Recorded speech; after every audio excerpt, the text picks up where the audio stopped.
चौपाल। बाल चौपाल।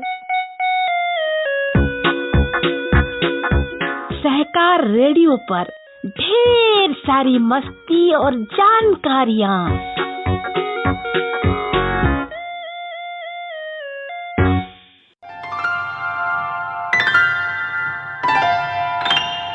हेलो बच्चों, सहकार रेडियो के कार्यक्रम बाल चौपाल में आज आपके साथ हूँ मैं, आपकी वर्षा दीदी। आज मैं आपको सुनाऊंगी एक कहानी जिसका नाम है मेरा शेरू मेरा दोस्त। इस कहानी को लिखा है राजीव गुप्ता ने, जिसे हमने लिया है बाल पत्रिका कोम्पल से। तो सुनिए कहानी मेरा शेरू मेरा दोस्त।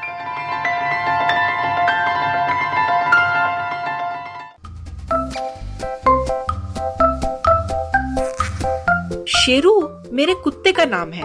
3 साल पहले इसे मेरे चाचा जी ने मुझे मेरे जन्मदिन के अवसर पर उपहार स्वरूप दिया था। उस समय शेरू केवल 2 महीने का पिल्ला था। उस समय मैं भी बहुत छोटा सा था और कक्षा 4 में पढ़ता था।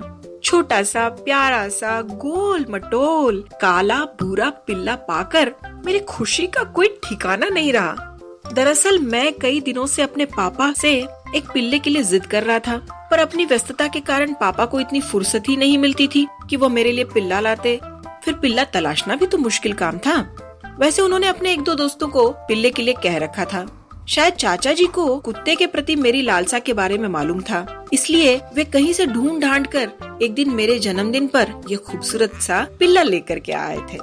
उस समय वो बहुत मासूम सा था, एकदम गोल मटोल मुलायम रुई के गोले के जैसा। इसे पाकर मेरी खुशियाँ दूनी हो गयी। बड़ी अच्छी नस्ल का कुत्ता है, चाचा जी ने मुझे कहा था। जो भी इसे सिखाओगे ये बहुत जल्दी सीख जाएगा। अभी से ही इससे प्रशिक्षित करना शुरू कर देना। मैंने पूछा, लेकिन नाम क्या है चाचा जी इसका? सुनकर चाचा जी के साथ और लोग भी हंसने लगे।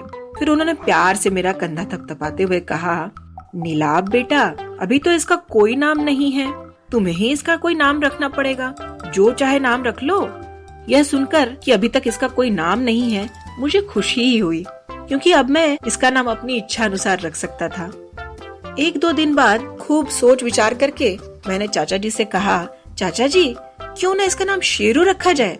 चाचा जी खुश हो गए, बोले, वाह खूब अच्छा नाम सोचा है, सुनने से ही डरावना लगता है। इसका नाम सुनते ही लोग भाग खड़े होंगे, भौंकने की तो नौबत ही नहीं आएगी। फिर वे बहुत देर तक मुझे उसके पालन पोषण, खुराक और उसे प्रशिक्षित कैसे किया जाए इसके बारे में बताते रहे। दूसरे दिन से ही मैं उसे ए शेरू कहकर पुकारने लगा। 1-2 दिन तो वो थोड़ा असमंजस में रहा, फिर धीरे धीरे समझने लगा कि उसे ही पुकारा जा रहा है। अब तो जब भी मैं उसे पुकारता वो मेरे पीछे दुम हिलाते हुए दौड़ने लगता और मुझे उसके साथ खेलने में भी बहुत आनंद आता। मेरे दोस्त भी उससे बहुत प्यार करते। हम सब लोग मिलकर खेला करते, खूब धमा चौकड़े मचाते। इस पर कभी कभी हमें मम्मी की डांट भी खानी पड़ती थी। दरअसल मम्मी को शेरू का घर रहना पसंद नहीं था। उनका मानना था कि कुत्ता पालना जानबूझ करके एक आफत मोल लेना है।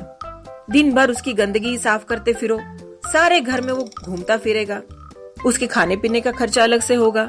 धीरे धीरे शेरू बड़ा हो रहा था और मैं भी। मैं रोज उसको नई नई बातें सिखाता, बार बार एक ही बात का अभ्यास कराता।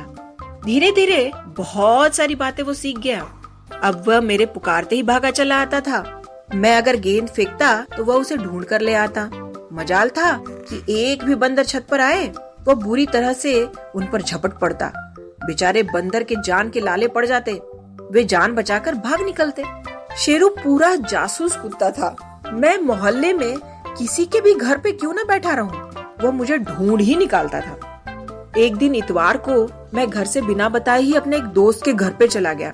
वहाँ खेलने में कुछ ऐसा मगन हुआ कि समय का ध्यान ही नहीं रहा। शेरू घर में माँ के ही पास था।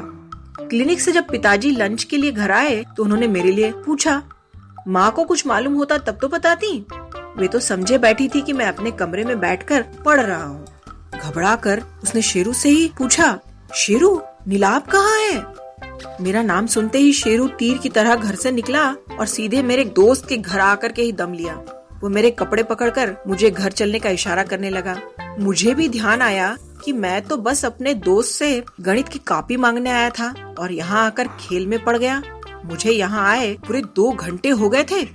मम्मी पापा कितने परेशान हो रहे होंगे। मैं तो घर पर किसी को भी बताकर भी नहीं आया।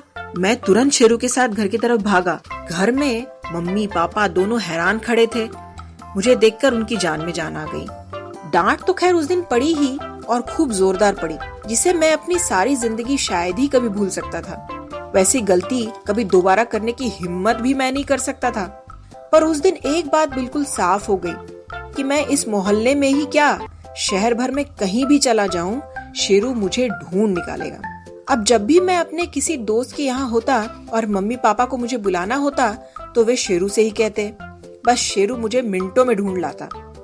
इससे शेरू का एक रुतबा एकाएक घर में बढ़ गया। अब मम्मी भी उसे चाहने लगी। चाचा जी ठीक ही कह रहे थे कि यह अच्छी नस्ल का पिल्ला है।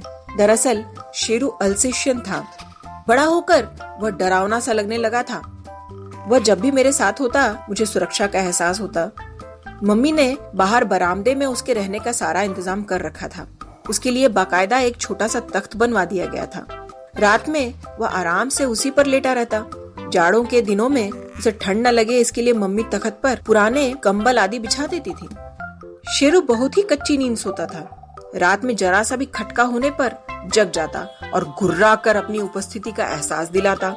उसकी आदत थी कि रात में 1-2 बार उठकर बरामदे से बाहर जाता और सारे लॉन का चक्कर लगाता। वो हमेशा से एक सजग पहरेदार की तरह मुस्तैद रहता। मैं सुबह 5 बजे उठकर जब बाहर आता तो देखता कि शेरू लॉन में घूम रहा है। मुझे देखते ही वह मुझसे लिपटने लगता। मैं समझ जाता कि वह बाहर चलने के लिए बेताब हो रहा है।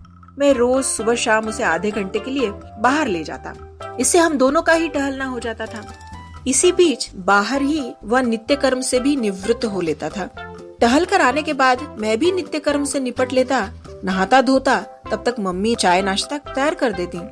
नाश्ता करके मैं पढ़ने बैठ जाता और तब तक पढ़ता जब तक कि स्कूल जाने का समय नहीं हो जाता। इस बीच शेरू को भी नाश्ता मिलता। वह नाश्ता करके लॉन में बैठा रहता, टहलता या कभी कभी चिड़ियों गिलहरियों के पीछे भाग दौड़कर अपना मनोरंजन करता।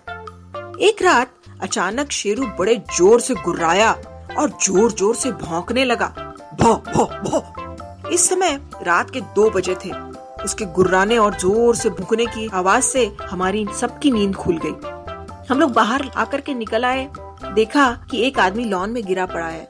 शेरू उसके ऊपर सवार है। भय के मारे उस आदमी का चेहरा पीला पड़ा हुआ है।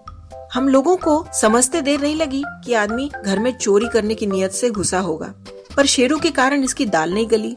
पापा ने तुरंत फोन करके पड़ोस में रहने वाले वर्मा और गुप्ता अंकल को बुला लिया। तब तक शेरू ने चोर को हिलने भी नहीं दिया। वर्मा अंकल ने आते ही चोर के हाथ पैर बांध दिए। चोर तो बहुत डर गया था। उसने किसी भी तरह की आपत्ति नहीं की। वो तो खुद ही किसी तरह से शेरू के चंगुल से छूटना चाहता था। इस बीच गुप्ता अंकल ने थाने में फोन कर दिया। इंस्पेक्टर साहब उनकी जान पहचान के थे। थाने से कुछ ही देर में 2 सिपाही जीप से आए और चोर को हथकड़ी लगाकर ले गए। दूसरे दिन पापा के थाने जाने पर इंस्पेक्टर साहब ने बताया कि इन चोरों का पूरा गिरोह है। आपके यहाँ 1 नहीं 3 चोर घुसे थे। शेरू के भूखने से 2 चोर तो भाग निकले, पर इसको शेरू ने नहीं जाने दिया। इस चोर से पूछताछ करने पर शीघ्र ही अन्य चोर भी पकड़े जाएंगे। ये लोग पहले भी मोहल्ले में कई जगह चोरी कर चुके हैं, पर पकड़े नहीं गए। कल शेरू के कारण ही इसे पकड़ना संभव हो पाया। इसी से दूसरी चोरियों के भी राज खुलेंगे।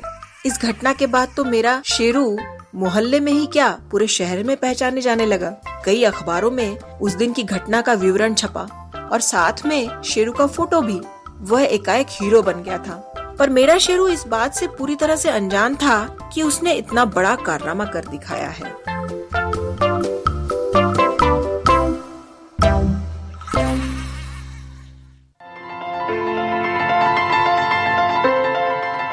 तो बच्चों, ये थी कहानी मेरा शेरू मेरा दोस्त। आप सुन रहे थे सहकार रेडियो का कार्यक्रम बाल चौपाल। इस कहानी को लिखा था राजीव गुप्ता ने।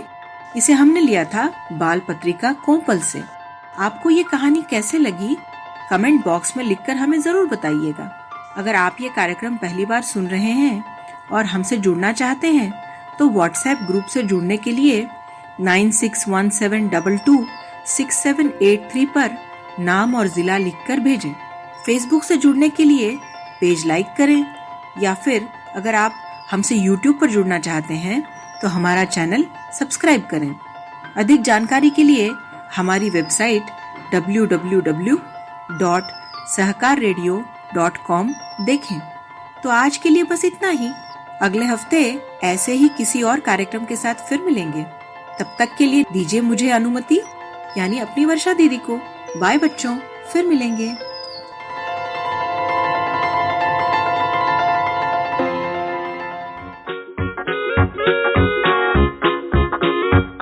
बाल चौपन, बाल चौपन, बाल चौपन। सहकार रेडियो पर ढेर सारी मस्ती और जानकारियाँ।